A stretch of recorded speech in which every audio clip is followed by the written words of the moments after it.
بسم اللہ الرحمن الرحیم۔ یہ پہلا سوال ہے، ابراہیم علیہ السلام نے جو دعا اپنے والدین کے لیے کی تھی وہی دعا ہم نماز کی تشہد میں اپنے ماں باپ کے لیے کرتے ہیں، جبکہ ہم میں سے اکثر کے والدین شرک و بدعت پر مرے ہیں، جبکہ مشرک کے لیے دعا کرنا جائز نہیں ہے۔ ان الحمد للہ والصلاۃ والسلام علی رسول اللہ وبعد۔ بھائی بات یہ ہے کہ سب سے پہلے تو ہم یہ دعا کریں اللہ تعالی ہم سب کو توحید پر رکھے، ہمارا خاتمہ بھی توحید پہ کر دے۔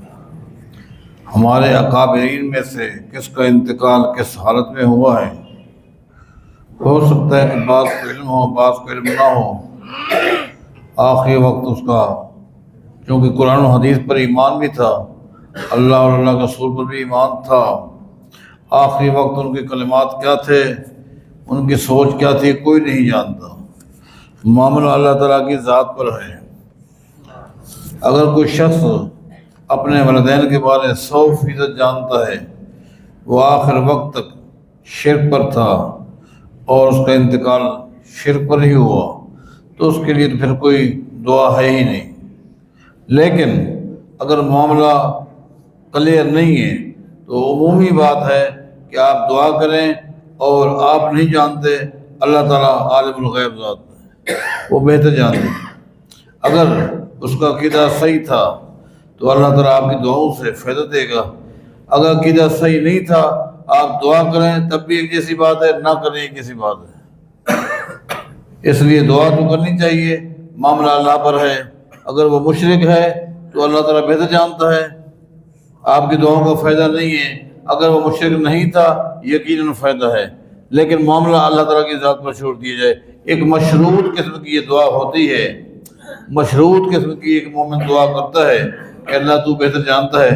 مقصود یہی ہوتا ہے کہ میرا فلاں شخص، فلاں عزیز، فلاں جو فوت ہو گیا ہے، اگر اس کا عقیدہ صحیح تھا یا آخر وقت تک معاملہ صحیح تھا تو اے اللہ مہربانی فرما، معاف فرما دے، اگر نہیں تھا تو پھر تو بہتر جانتا ہے۔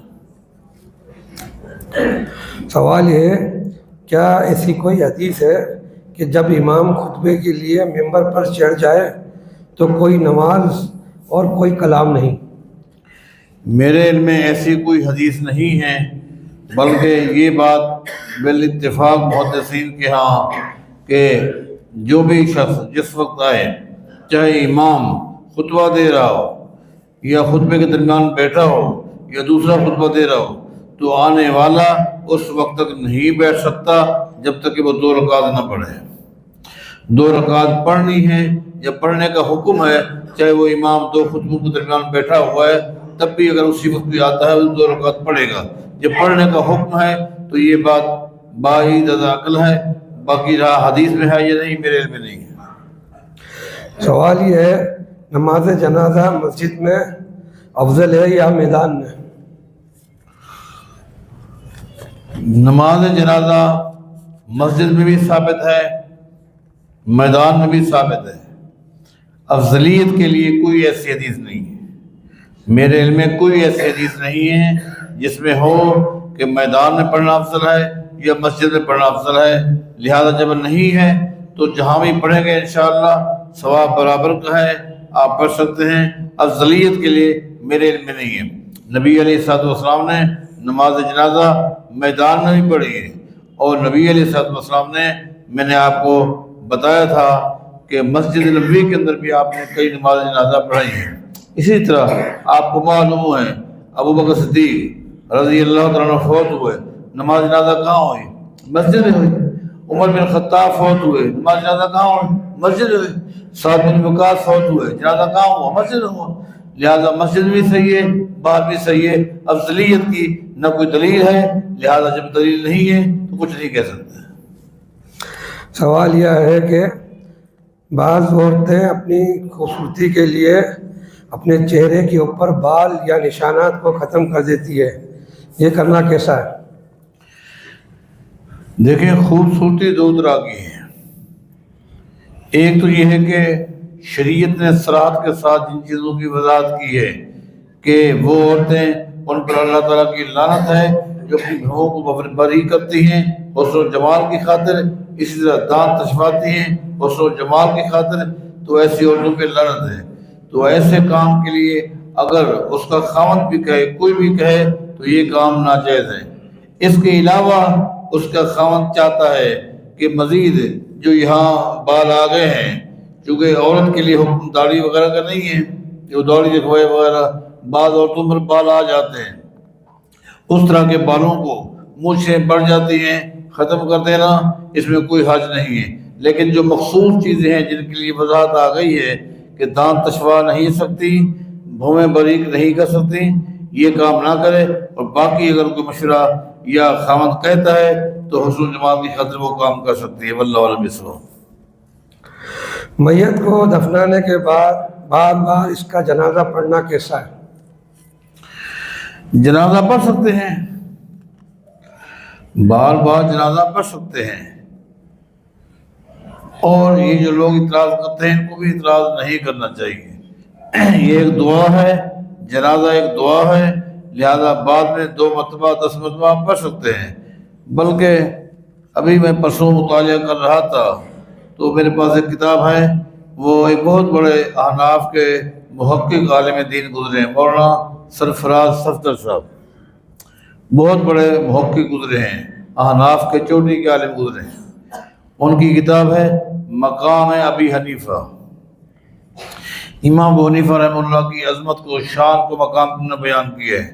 اس میں انہوں نے ذکر کیا ہے کہ امام صاحب جب فوت ہو گئے، ان کی وفات کے بعد، ان کو دفنانے کے بعد بھی 20 دن تک لوگ نماز جنازہ پڑھتے رہے، 20 دن تک مستقل نماز جنازہ ہوتی رہی۔ لہذا ان کو اعتراض نہیں کرنا چاہیے، یہ ایک دعا ہے، اس کو بار بار اگر وہ پڑھتا ہے کوئی اس کے اندر ممانعت کی دلیل نہیں ہے۔ ہم نے سنا ہے کہ جو مسجد میں جنازہ پڑھے گا اس کو کوئی ثواب نہیں ملے گا۔ ہاں یہ بات ہے۔ ایک حدیث پیش کی جاتی ہے جس کے اندر جہاں لہو کے الفاظ ہیں، علیہ کے الفاظ ہیں۔ اب لہو اور علیہ کا جو فرق ہے وہ اہل علم ہی جانتے ہیں، لیکن پہلی بات یہ کہ اس بحث پر ہم کیوں جائیں، یہ روایت ہی ضعیف ہے، یہ روایت ہی ضعیف ہے۔